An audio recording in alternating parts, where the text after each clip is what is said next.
Good morning, everybody. Thank you to Alina and the organisers for giving me the opportunity to present to you the activities that are going on, very closely linked to what Michele has talked about for the European Open Science Cloud. My name's Bob Jones. I work at CERN. You've probably heard of CERN, the home of the Large Hadron Collider. And what I want to explain to you today is how we foresee making use of commercial cloud services as part of the European Open Science Cloud to address our scientific challenges. Okay. This is just a quick picture of CERN, situated on the Franco-Swiss border, just outside Geneva. You can see the accelerator. It's not visible on the ground, it's underground. There's nothing, no white line painted on there. You won't see a white pointed line. But it's underground there. And you see as well the 4 major experiments. The circumference is about 27 kilometers all the way around. And the 4 experiments together, they detect the particles are collided in the accelerator. And each time those collide, we take about 40 million photographs per second, if you want, equivalent to photographs, right? We take that much data. And when you add all that up, it meant in the year 2014, we consumed 3.4 billion CPU hours of compute, and we constantly occupied about 100 petabytes of data. That was in 2014. The machine stopped, it was upgraded, it started again, and those figures are going to look very small for 2016, 2017 and 2018. This is not just occupying websites or something like this. This is high-performance computing using. All those CPU hours are maximally used, and we have peaks well above 100 petabytes of usage. So we have our own data center. We have a data center in Geneva, a 5 megawatt data center. That's full. We have another data center rented in Budapest, 2 megawatts there. And we have a whole host of other publicly funded data centers around the world. And collectively, we have about 150 centers. But it's still not enough, all right? CERN is one example. There are many others in the research domain where we need increasing capacity in order to address these research challenges.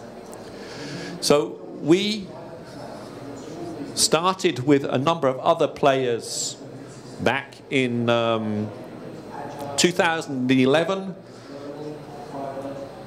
Thank you. 2011 to set up something called the Helix Nebula Public-Private Partnership, when a number of research organizations, you see CERN, but you see EMBL as well, genomic data for the European Molecular Biology Lab, you see the European Space Agency, processing satellite data and so on, and PIC in Barcelona, which is doing neurosciences. We came together because we all realized that we could profit from commercial cloud services to support our scientific challenges. We put together this public-private partnership to discuss how we could best be doing that. And it's grown over time. There's about 50 partners in there, public and private. You see a number of well-known commercial cloud services providers, but you also see some of the European Commission publicly funded projects that Michele referred to in there, things like the GEON network, EGI, and so on in there. So it's really a public-private partnership to see how we can build these two things together. We've done a lot of deployments and a lot of tests, and I'll show you quickly the sort of things that we've done inside CERN to actually deploy our workloads on commercial cloud service providers. We've done a series of tests. You can look at these. This is just CERN, EMBL, ESA. They've done their own tests as well. But we've done, starting back in 2012, we started on a small scale with companies like Cloud Sigma, T-Systems, of course, Atos. We did small-scale testing, the deployment of some of our workloads there. And then you see some going up in scale and up in complexity. When you see HN1, HN2, HN3, and PCP, up until that point, the amount of money we're spending on these things was below the radar of our procurement officers. So we kept it below the threshold so they didn't know. We could just write the checks ourselves. But once we got above a certain amount, then our official procurement processes start to kick in. And that's what happens with HN1, HN2, HN3. And then it becomes more complicated. But we have to practice how to do that first before we could do it. So we started with those ones. We also tested with Azure. We worked with Atos, who won an official tender with us, and 6 Squared and the Helix Nebula Marketplace. We tested with Microsoft Azure. We did another official tender that was run by the Deutsche Börse Cloud Exchange, which behind that there were 5 independent suppliers of infrastructure as a service from across Europe. And then we did some more tests with IBM, and we did another tender, and that time it was won by T-Systems, and that's ongoing at the moment. And then we're just about preparing something called the pre-commercial procurement. But what this shows is each time we've deployed more sophisticated workloads of increasing scale with increasing number of different users making use of those resources. You can look at the documents on the left. They're publicly available online. Just Google them. You'll find those if you want to look at the results and so on. Out of all this, what's the bottom line that we've learned? Well, overall, what we really need for the public research sector is a hybrid cloud model. There are already an installed capacity at many of these public research organizations which exist. They have their own data centers, they have their own IT services and so on. And what we need is we need to augment that or couple it with the commercial cloud services and their data centers out there to increase the total capacity that's available to these user communities. Across the top, you see the user communities. CERN, EMBL, and these places would be considered big science, but there are small user groups as well, small scientific groups that maybe don't have that installed capacity, so they will be making more use of the commercial services. They also probably don't have those IT skills in-house, so they would like to make use of these commercial services as well. And then, of course, other market sectors. The results that come out of these fundamental research, the data, and if it's openly available data, is very useful for downstream industries as well. And of course, so what we have is our in-house capacity, the publicly funded infrastructures through like the GEON network, EGI and so on, and the commercial cloud service providers. And what we learned is that we want to use the GEON network, which spreads across the whole of Europe and well beyond, with national research education networks across Europe, that we use that and ask the commercial service providers to connect into that. Why do we ask them to do it? Because it's a high-performance network that is already there, and it means it gives the commercial cloud service providers immediate access to the research and education community and essentially that market. All right? So that's the basic model under which we are working, and we see it as the basis for what should happen in the European Open Science Cloud as well. And if we move on. So the other thought we learned, of course, in all this was the question of the procurement process. We are publicly funded research organizations. We use taxpayers' money. There are many checks and balances have to be performed in order for us to actually deploy that money and spend it on tenders. So that process doesn't really fit with the public cloud on-demand market in many cases where the suppliers assume that you can just go there with a credit card, the user can click through the terms and conditions, and then you start using the services. That's not the way it happens in publicly funded research organizations. We have to include the procurement officers, there has to be call for tenders, all these sort of things. Now, clearly, there's a mismatch there. We're trying to see what we can do to improve things on our side, but the commercial cloud service providers have to understand as well that they have to move as well. There is no way a public research organization is going to let one of their employees click through on the terms and conditions. It's not going to happen. You know, only the legal service will agree to the terms and conditions. So having them click through means nothing, okay? So there will have to be some movement on each side of the fence there if we're going to get to a common ground, okay? So we studied these points. There's a roadmap about the procurement that's been produced. It's got a set of recommendations in there. Recommendations for ourselves, public research organizations, saying what we have to change, what we have to do. There are also recommendations for you as commercial cloud service providers. If you want to sell to us, these are the sort of things you should think about. And also recommendations to people like the European Commission, saying as policy holders, what sort of things should you think about to make these two parties work together in the future?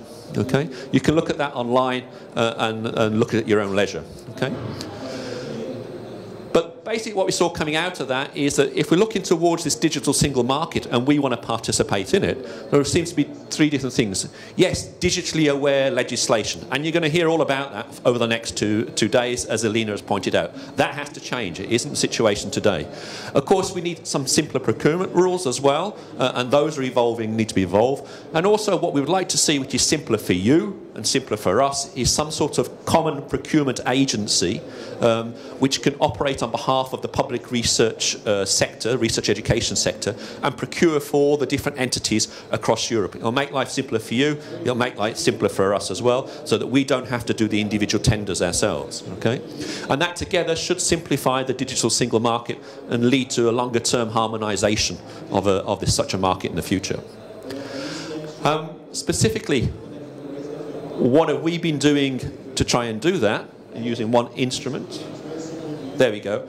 So for the first time, a group of 10 different procurers, publicly funded organisations, have come together and grouped their money to collectively procure something together. Up until now, it's all been done individually, and you had to talk to each one individually, right? But this is the first example when 10 of them have come together, pooled their money and their requirements, came up with a single tender document which has gone out and will satisfy the needs of all those different organisations around Europe that you can see there. Collectively, and it's co-funded by the European Commission as part of the Horizon 2020 structure, collectively there's more than 5 million euros available in the procurement process, and I'll explain a little bit more about that in a moment. This is underway, okay? So this is what's called a pre-commercial procurement process. I'm not going to go into details because Linda Strict will explain to you in better details than I can how that process works. But basically, what we're looking for, we've done all these tests, is that what we're after is not available on the commodity market today. There's some bases there, there's basic elements are there, but not exactly what's needed for this large group of procurers. So we're using this pre-commercial procurement process to help develop innovative cloud services based on what's in the market already. So it goes through 3 steps. We've prepared the tender that's been launched, all that sort of stuff. We go through solution design, prototyping design, piloting, and at the end, if the solutions are good enough, they can be commercialized and can be sold not only to us, but other markets, other procurers as well. The types of users we're talking about here from different scientific domains, not just physics, not just CERN. We have physics, of course, but we have people for astronomy, for the different telescopes and surveying equipment that goes up around the universe. Life sciences, photon neutron sciences as well, and also the long tail of science. So this is the smaller groups that you probably are not easy to deal with, but also have IT needs in that domain as well. And so what this tender is focused on is on the infrastructure as a service level. That, of course, is the basic level you see there at the bottom. We know that's not where the most added value is. We understand that as well. We would like to give our end users higher level services, but we have to know how to get the fundamentals right before we try and move up the stack to those other parts there. We have to understand the procurement process. We have to understand how to build the hybrid cloud model and so on. And that's why we've started at infrastructure as a service level. And of course, one of the things that's specified in the tender is that we insist that those commercial cloud services that are going to be developed are integrated with the Xeon network so they can be accessible by the whole of the research educational network and linked into these publicly funded e-infrastructures as part of the hybrid cloud model. Okay. So what are the specific challenges? Well, first of all, we're looking at the compute and storage. Remember the scale I showed you for CERN and what it was doing in 2014? Out of this, we're only looking in this pilot to look at something like 5% of that size. All right? We're talking about several petabytes and many thousands of VMs to be deployed. It's not enormous compared to what the LHC is using, but it's good enough to make us understand if these things will work, okay?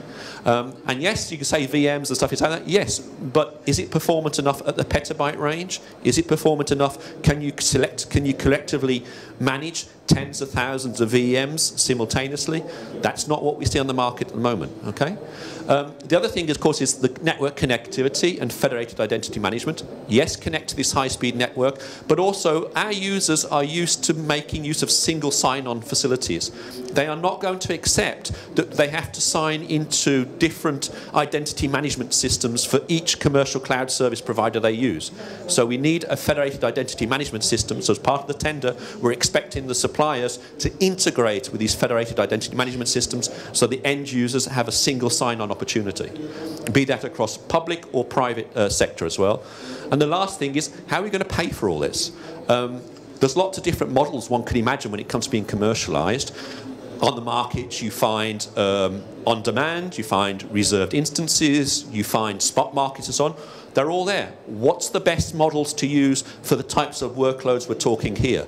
And that we want to have a discussion and come up with solutions with the suppliers so that we can make sure for the public research educational community we get the most cost-effective means of making use of those services.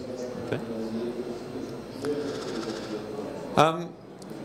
Michele mentioned as well the S3 research infrastructures.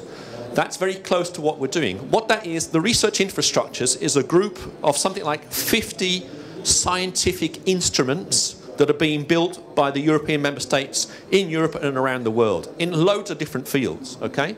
And what's happened is that gets updated. And those are the targets for the users of these services. And what I can show you here is that that's the list of all the 50. You can't have to look in detail, right? But the different colours mean different disciplines, whether it's environment, whether it's physical sciences, life sciences, social sciences, humanities.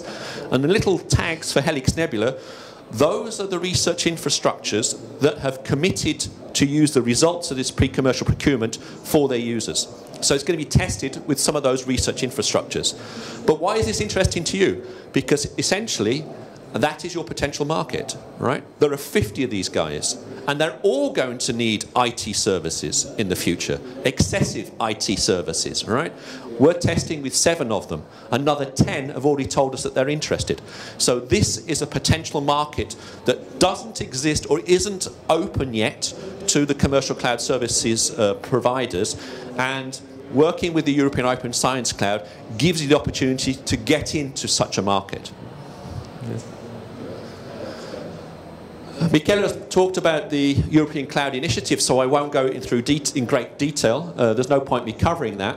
But just to highlight one of the important points here is that on the left here it talks about doing better science for society. Yes, that's why we're interested in doing it as well. But it does represent commercial opportunities for you as providers, but not only as service providers, but also people making use of the results coming out of those research infrastructures, the publicly available open data. You can build services on top of that as well, okay? As said, it's intended to have 1.7 million immediate users, and that's a lot larger scale at the moment. The publicly funded infrastructures at the moment handle about 50,000. So we're talking about a factors increase in getting to this scale as needed compared to what is used today. And of course, it's also for digitising EU industry is there, and what's highlighted in red is the areas where the cloud, the relevant standards, and working with publicly funded research organisations is involved. And what we're seeing is sort of what are the downstream industries that can make use of that. And I'll give you one specific example when it comes out. Here's from the Earth observation. So this is a commercial grouping of the European Association of Remote Sensing Companies. These people basically, essentially, if you want, they take ESA satellite data and they turn it into added value services for different sectors. Yeah? It can be for finance, it can be for insurance. Yes, insurance people want to look at satellite information and use it. It can be for agriculture, food security, all those things. So they're making use of the information coming out of those research infrastructures, which is openly available. They're converting it into services, building added value change, and deploying those, and generating wealth, employing people, and all those things. So it's a great way of making sure that the research, publicly funded research, is used in the private sector as well. That's just one example. There are many other sectors as well coming from the different research infrastructures. And just to finish, I just want to highlight that sort of what we see as the main points. Up until now, we haven't been making much use of commercial cloud services, but we see commercial cloud services playing a more important role in this work in the future in the European Open Science Crowd. We very much believe in the hybrid cloud model. There's installed capacity in the public sector. That's not going to go away, and we want to augment it with the commercial services that exist as well. And of course, it will require some changes in the procurement process to make all this happen. And with that, I'll just say thank you very much. Okay.